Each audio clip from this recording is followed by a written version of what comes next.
Welcome to the installation guide for the SL Connect on the Hunter ICC2 controller and the Hunter HCC controller.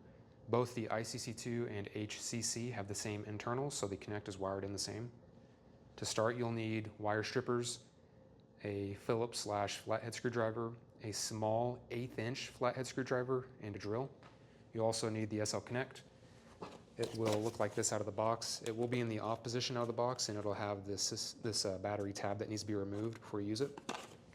You'll also get an air card. This is the M1XX version, but the M1NA version will work the exact same. And you'll also get a wiring harness that'll look similar to this. It'll have a sticker that shows it needs to be in system off, and a business card that has the QR code with installation instructions along with the tech support contact information. And to start, the most important part of this process is to power the controller down. If you wire this while it's powered on to the SL Connect, there's a chance that it can damage the Connect. So I'm going to power that off, open up the panel, and we're going to need to be up here in the top left.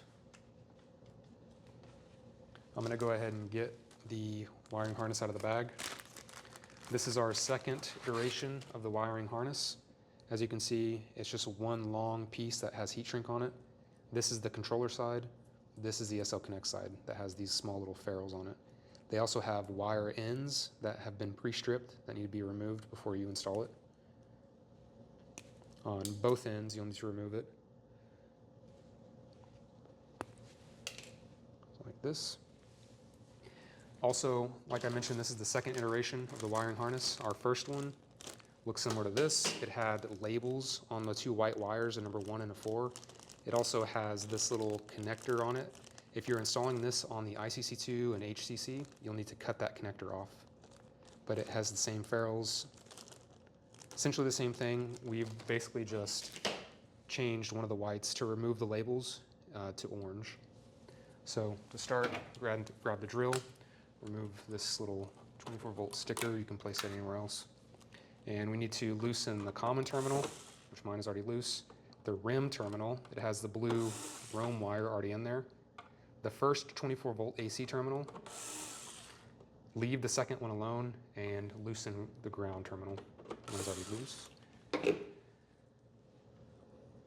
So we also need to remove these little ends from the two white and blue wires.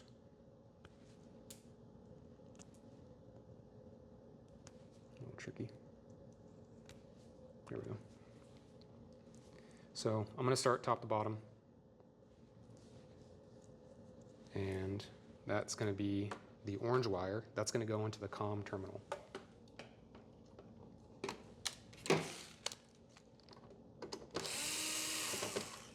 And going down the list, down the line, is the blue rim wire.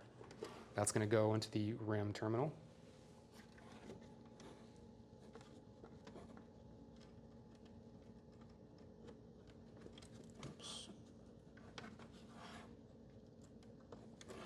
Might have to twist these together just a little bit to make it go in easier.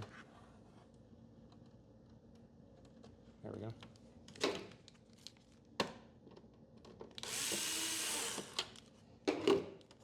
And this next one's going to have two white wires. The two whites in here are going to be in the same 24-volt AC terminal.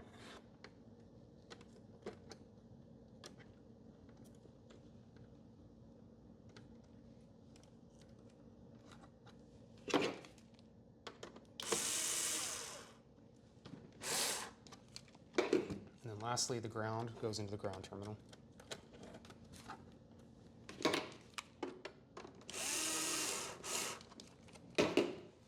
So now we can work on the other end, the SL Connect side. Again, we need to remove the wire ends that have been pre-stripped by the factory.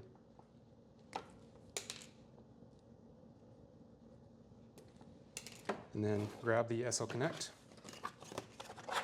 Again, this battery tab needs to be removed before you want to use it. It has numbers on there along with some colors. AC1 COM, that's going to be orange. Rim is blue. Rim 2 is white.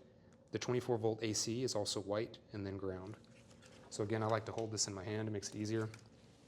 Grab your flathead, your 1/8 inch flathead screwdriver. And I work left to right, just like working top down. First one is going to be the orange COM wire.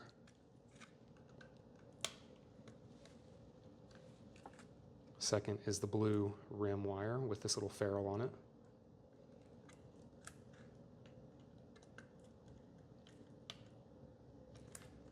Third is the small white wire with the other ferrule connector.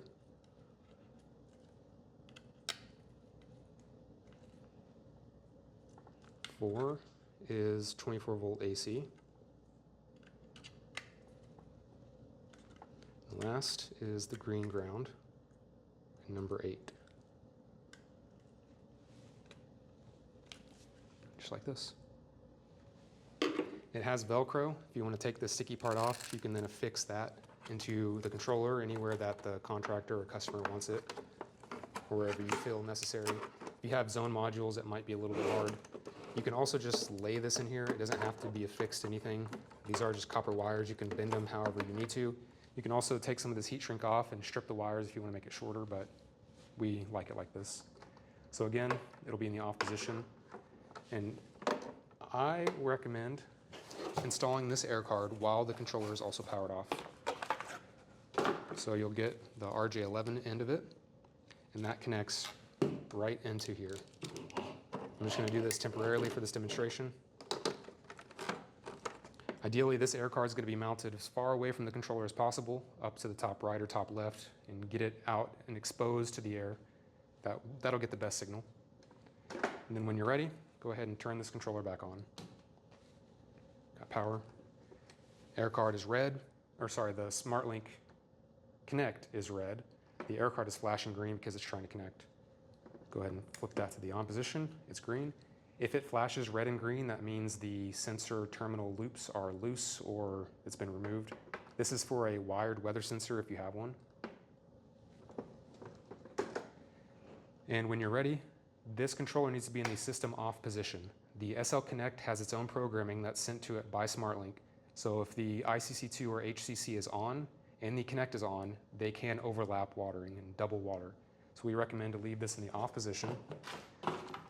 And that's one of the reasons we included this sticker in the bag. This sticker shows that it must be in system off. And you can affix that anywhere the contractor, customer will see it and know that it needs to be in system off. We've also got this QR code installation instructions with the tech support contact information. That's 888-484-3776, or you can email support@weathermatic.com and they'd be happy to help you. Thank you for watching.